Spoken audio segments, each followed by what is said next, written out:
Hello friends, welcome to Designer Blouse channel. இன்னைக்கு நம்ம வந்து 36 size blouse உடைய back neck design எப்படி தைக்கிறதுன்னு பார்க்க போறோம். இதுக்கு வந்து மெயின் ஃபேப்ரிக்கும் லைனிங் கிளாத்தும் நான் வந்து கட் பண்ணி வச்சிருக்கேன். லைனிங் கிளாத் உடைய லெந்த் வந்து 14.5 inches. ஷோல்டர் வந்து 5.5 inches. ஆர்ம் ஹோலும் 5.5 inches எடுத்திருக்கேன். இது வந்து 36 size blouse, அதில் கால் பாகம் 9 inches plus 1.5 inches margin சேர்த்து chest அளவு வந்து 10.5 inchesக்கு மார்க் பண்ணிக்கலாம். இடுப்பளவு வந்து 10 inches எடுத்துக்கலாம். நெக்ஸ்ட் நம்ம நெக்லைன் ட்ரா பண்ண போகிறோம். நெக்லைனுடைய விட்த் வந்து 2.5 inches. நெக்லைனுடைய லென்த் வந்து 9.5 inchesக்கு மார்க் பண்ணிக்கலாம். கீழே நெக்லைனுடைய விட்த் 3 inchesக்கு மார்க் பண்ணிக்கலாம். இப்போ இந்த ரெண்டு பாயிண்ட்டையும் சேர்த்து ஒரு பாக்ஸ் மாதிரி ட்ரா பண்ணிக்கலாம்.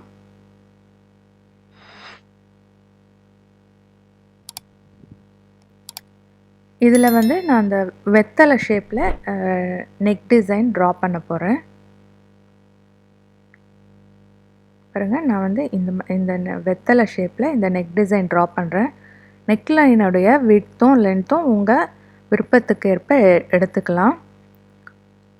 அதுக்கு வெளிப்பக்கமாக இன்னொரு லைன் ட்ரா பண்ணுறேன். இது அப்ராக்சிமேட்டாக ஒரு 1.5 inch அகலம் இருக்கும். 1.5 inch அகலத்தில் இந்த ஷேப்பில் இன்னொரு டிசைன் ட்ரா பண்ணிக்கிறேன். இப்போ நம்ம ட்ரா பண்ண இந்த டிசைனை பேப்பர் பேஸ்டிங்கில் ட்ரேஸ் பண்ணி எடுத்துக்கலாம். இதை பேப்பர் பேஸ்டிங்குன்னு சொல்லுவாங்க, இல்லை பேப்பர் கேன்வாஸ்னு சொல்லுவாங்க.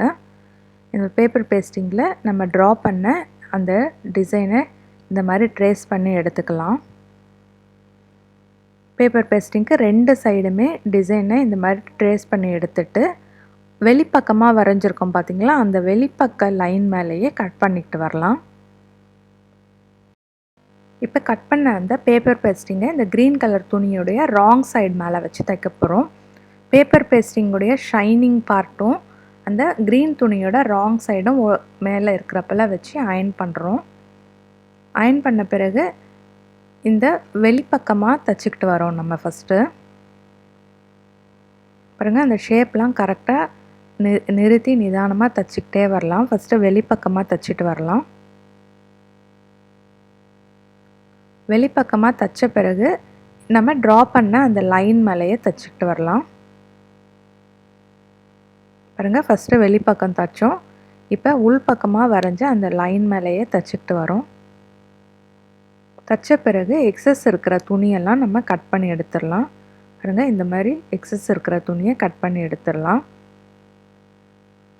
கட் பண்ண பிறகு இதை சென்டராக மடிச்சுட்டு சென்டரில் ஒரு மார்க் பண்ணி வச்சுக்கலாம். இப்போ மெயின் ஃபேப்ரிக்கையும் லைனிங் கிளாத்தையும் நம்ம ஜாயின் பண்ண போகிறோம்.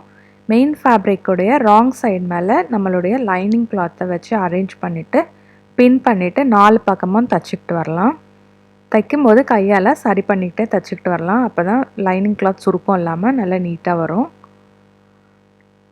இந்த மாதிரி 4 பக்கமும் தைச்ச பிறகு எக்ஸஸ் இருக்கிற மெயின் ஃபேப்ரிக்கை கட் பண்ணி எடுத்துடலாம்.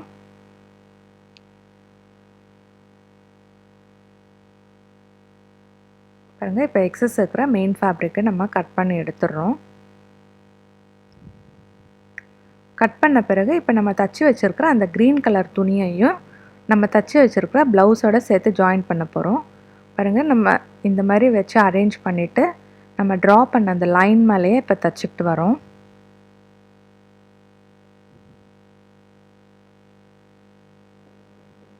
பாருங்கள், இந்த மாதிரி தைச்ச பிறகு 1/4 inch கேப் விட்டுட்டு எக்ஸஸ் இருக்கிற துணியை இந்த மாதிரி கட் பண்ணி எடுத்துடலாம். கட் பண்ண பிறகு அங்கங்கே சின்னதாக கட்ஸ் கொடுத்துட்டு இப்போ இதை வந்து மேல் பக்கமாக திருப்பி ஓரத்தையல் அடிக்க போகிறோம்.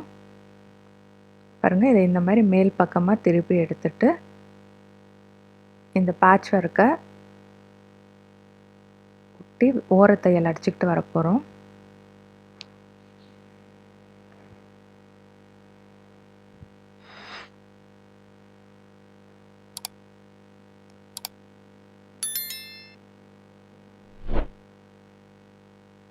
பாருங்கள், இப்போ ஓரத்தையல் அடித்தாச்சு. நெக்ஸ்ட்டு நம்ம நெக்லைனுக்கு பைப்பிங் கொடுக்க போகிறோம். அந்த பேட்ச் ஒர்க் வந்து க்ரீன் கலர் இருக்கிறதுனால நம்ம வந்து காஃபி ப்ரௌன் கலரில் இதுக்கு பைப்பிங் கொடுக்க போகிறோம். இது வந்து 1.5 இன்ச் அகலத்தில் க்ராஸ் பீஸில் காஃபி ப்ரௌன் கலர் துணியில் நம்ம வந்து நெக்லைனுக்கு பைப்பிங் கொடுக்குறோம். இப்போ இதை வந்து இந்த மாதிரி மெல்லிஸாக உருட்டி இந்த மாதிரி மடித்து பைப்பிங் தைக்கிறோம். பாருங்கள், இந்த க்ரீன் கலருக்கு காஃபி ப்ரௌன் கொடுத்ததுமே நெக்லைன் வந்து நல்லா எடுப்பாக இருக்குது. நெக்ஸ்ட்டு டாட்ஸ் பிடிக்க போகிறோம். ப்ளவுஸை இந்த மாதிரி பாதியாக மடிச்சுட்டு 2 சைடுமே 4 இன்ச் நீளத்துக்கு டாட்ஸ் பிடிச்சிக்கலாம். டாட்ஸ் பிடிச்ச பிறகு நெக்ஸ்ட்டு பெல்ட்டு ஜாயின் பண்ண போகிறோம். இது வந்து 1.5 இன்ச் அகலத்தில் ஸ்ட்ரெயிட் பீஸில் ப்ளவுஸுடைய பேக் பார்ட்டுக்கு நம்ம பெல்ட்டு ஜாயின் பண்ணுறோம். பாருங்கள், இதுக்கு மேலே இன்னொரு ஃபோல்டிங் ஸ்டிச் பண்ணிக்கலாம். ஃபோல்டிங் ஸ்டிச் பண்ணிவிட்டு இந்த பெல்ட்டை மடித்து தைச்சோன்னா ஃபினிஷிங் நல்லா நீட்டாக இருக்கும்.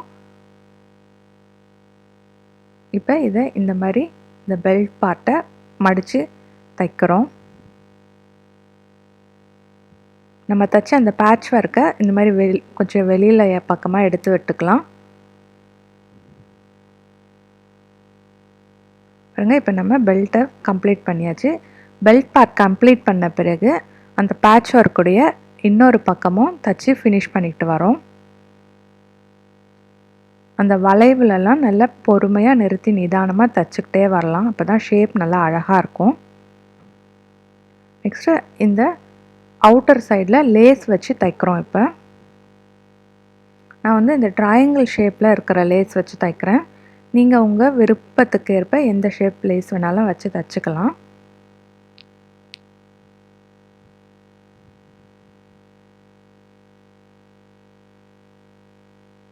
இந்த வளைவுலையும் அந்த கார்னர்ஸ்லேயும் லேஸை நல்லா ஷேப் நல்லா கரெக்டாக இருக்கிறப்பல மடித்து வச்சு தைச்சிக்கிட்டே வரலாம்.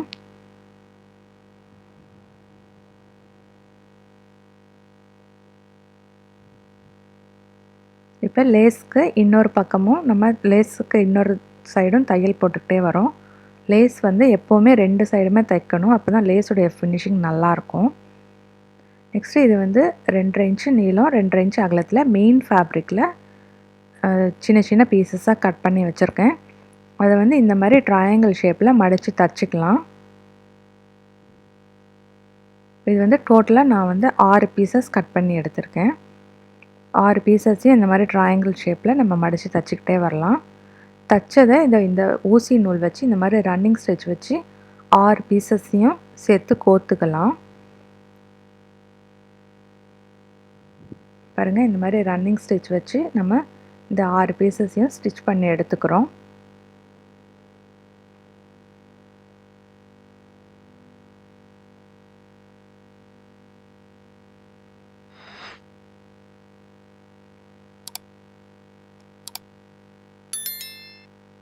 இந்த 6 பீசஸையும் இந்த மாதிரி ரன்னிங் ஸ்டிச் மூலமாக இந்த மாதிரி தச்சு எடுத்துக்கலாம். தச்ச பிறகு 2 எட்ஜஸையும் சேர்த்து நல்லா டைட்டாக இழுத்து முடி போட்டுடலாம்.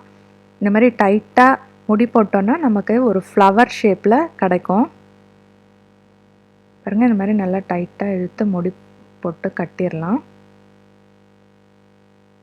முடி போட்டு கட்டிட்டோன்னா பாருங்கள், இப்போ பார்க்குறதுக்கு நல்லா அழகாக ஒரு ஃப்ளவர் ஷேப்பில் நமக்கு கிடச்சிருச்சு.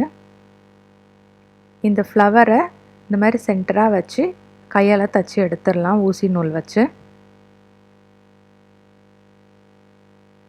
பாருங்கள், இந்த மாதிரி ஊசி நூல் வச்சு கையால் தச்சிடலாம். சென்டரில் வந்து நமக்கு கேப் இருக்குது இல்லைங்களா, அந்த கேப்பில் வந்து நான் வந்து 3 கோல்டு பீட்ஸ் வச்சு தச்சு ஃபினிஷ் பண்ணுறேன்.